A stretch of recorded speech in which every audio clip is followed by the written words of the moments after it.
ದೇವರು ನಿಮ್ಮ ಮೇಲೆ ಒಂದು ವಿಶೇಷವಾದ ಯೋಜನೆಯನ್ನ ಉದ್ದೇಶವನ್ನ ಇಟ್ಟುಕೊಂಡಾಗ ಅದರ ಹಿಂದೆಯೇ ಅನೇಕ ಪರೀಕ್ಷೆಗಳು ನಿಮಗೆ ಎದುರಾಗಬಹುದು. ನೀವು ನೆನೆಸಬಹುದು, ಈ ಕಷ್ಟಗಳು ಪರೀಕ್ಷೆಗಳು ನನ್ನ ಜೀವಿತದಲ್ಲಿಯೇ ಏಕೆ ಎಂದು.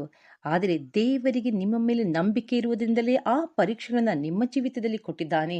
ಅದೇ ಕಷ್ಟಗಳು, ಅದೇ ಸಮಸ್ಯೆಗಳು ಅಥವಾ ಅದೇ ಪರೀಕ್ಷೆಗಳು ಬೇರೆಯವರ ಜೀವಿತದಲ್ಲಿ ಬಂದಾಗ ಅದನ್ನು ಎದುರಿಸುವ ಶಕ್ತಿ ಅವರಿಗೆ ಇರುವುದಿಲ್ಲ. ಅಂದರೆ ಪ್ರತಿಯೊಬ್ಬ ವ್ಯಕ್ತಿಗೂ ಸಮಸ್ಯೆಗಳನ್ನ ಎದುರಿಸುವ ಸಾಮರ್ಥ್ಯ ಭಿನ್ನ ಭಿನ್ನವಾಗಿರುತ್ತದೆ. ಎಲ್ಲರಿಗೂ ಎಲ್ಲಾ ಸಮಸ್ಯೆಗಳನ್ನು ಎದುರಿಸುವ ಶಕ್ತಿ ಇರುವುದಿಲ್ಲ. ಕೆಲವರಿಗೆ ಜೀವಿತದಲ್ಲಿ ಸಮಸ್ಯೆಗಳು ಬಂದಾಗ ಸಮಸ್ಯೆಗಳಿಂದ ತಪ್ಪಿಸಿಕೊಳ್ಳುವಂತೆ ಓಡಿ ಹೋಗುತ್ತಾರೆ, ಇಲ್ಲವೇ ಎದುರಿಸಲಾಗದೆ ಸೋತು ಹೋಗುತ್ತಾರೆ. ಸ್ವಲ್ಪ ಯೋಚಿಸಿ, ಯೋಸೇಫನ ಜಾಗದಲ್ಲಿ ಯಹೂದನು ಇಟ್ಟಿದ್ದರೆ ಏನಾಗುತ್ತಿತ್ತು? ಒಂದು ವೇಶ್ಯೆಯ ಹತ್ತಿರ ತಾನಾಗಿ ಹುಡುಕಿಕೊಂಡು ಹೋಗಿ ತಪ್ಪು ಮಾಡುವ ಯಹೂದನು ಫೋಟಿಫರನ ಹೆಂಡತಿ ತಾನಾಗಿಯೇ ಅವನ ಬಳಿ ಬಂದು ಪಾಪಕ್ಕೆ ಪ್ರಚೋದಿಸುವಾಗ ಅವನು ಸುಮ್ಮನೆ ಇದ್ದು ಬಿಡುತ್ತಿದ್ದನ? ಖಂಡಿತವಾಗಿ ಇಲ್ಲ. ಅದೇ ಯೋಸೇಫನ ಜಾಗದಲ್ಲಿ ರೂಬನ್ ಇದ್ದಿದ್ದರೆ ಏನು ಮಾಡ್ತಿದ್ದ? ಸ್ವಂತ ತಂದೆಯ ಮಂಚವನ್ನೇ ಹತ್ತಿದವನು ಇದನ್ನು ಬಿಟ್ಟು ಬಿಡುತ್ತಿದ್ದನ? ದೇವರಿಗೆ ಗೊತ್ತು, ಇವರೆಲ್ಲ ಮಾಂಸ ಅಥವಾ ಶರೀರದಲ್ಲಿ ಬಲವುಳ್ಳ, ಮಾಂಸಿಕವಾಗಿ ಸಾಧಿಸಬಲ್ಲರು, ಆದರೆ ಆತ್ಮಿಕವಾಗಿ ಬಹಳ ಬಲಹೀನರಾಗಿದ್ದಾರೆ.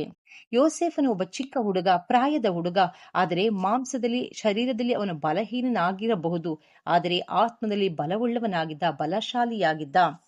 ಶರೀರದಲ್ಲಿ ಮತ್ತು ಲೌಕಿಕವಾಗಿ ಶಕ್ತಿಶಾಲಿಯಾಗಿ ಪರಾಕ್ರಮಶಾಲಿಯಾಗಿದ್ದ ಸಂಸೋನನು ಆತ್ಮಿಕ ವಿಷಯದಲ್ಲಿ ಬಹಳ ಬಲಹೀನನಾಗಿದ್ದ. ದೇವರು ನಿಮಗೆ ಕೆಲವು ಕಷ್ಟಗಳನ್ನ ಅಥವಾ ಪರೀಕ್ಷೆಗಳನ್ನ ಕೊಡುತ್ತಾನೆ ಎಂದರೆ ನಿಮ್ಮನ್ನು ನಂಬುತ್ತಿದ್ದಾನೆ ಎಂದು ಅರ್ಥ.